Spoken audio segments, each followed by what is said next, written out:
property is located on the top of a small hill in the Byron hinterland, and that was great for us because it allowed us to orientate the house perfectly. Part of the brief was that the clients had or have significant art and book collections. So whilst they wanted a house that had strong connection to the landscape, they also needed walls particularly within the main living space and the bedrooms. They wanted a contemporary house, but they didn't want a glass box.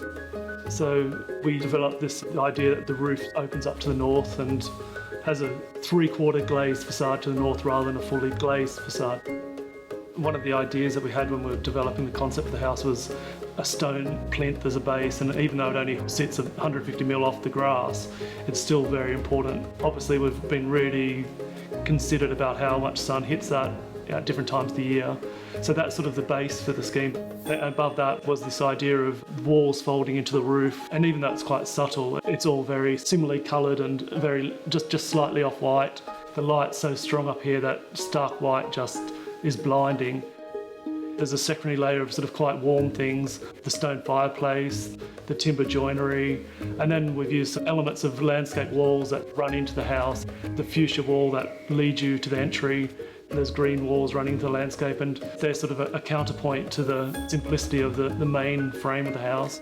And I think that was another challenge of the site, really. There's no real back of the house, and all the elevations had to be equally resolved. We're in a subtropical climate here, and I guess one of the key features is you have very hot and wet summers. The rain really can be coming in large quantities horizontally, so it is absolutely crucial to have really very sheltered, protected windows and to have them on every aspect so that you can keep that cross ventilation going. So we used a lot of louvers, and particularly high-level louvers. They're under the shelter of the eave, so even in basically the worst of weather, you can still get cross ventilation from the high-level north louvers to the high-level south louvers. We also introduced a mid-level awning above the head of the sliding doors. What that does is a few things. One, it shelters the doors from the weather, a secondary shelter from the high-level awning, but it also keeps the sun out. It's only after the equinox that any sun gets onto the living room floor. We always joke that one of the skills of being an architect that you never get taught at university is that when you're doing domestic work, you really also actually have to be a bit of a marriage guidance counsellor. And you quite often have two clients with quite opposing views on a number of issues. And one of the challenges is always to resolve those differing opinions. One of the things that we did here that was one of those issues that needed resolving was that the male client had a very large audio system which was very dear to his heart, and his partner was less keen on the aesthetic impact. And we integrated that into the building by designing a timber panelled wall which separates the main living space from the office.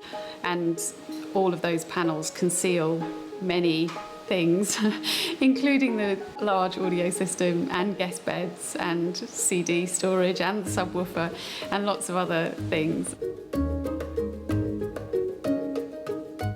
You can be sitting in this space and have a 4.5 metre wide opening with no sign of a window in front of you. It feels like you're sitting outside, but you've got the sort of comforts and shelters of being inside.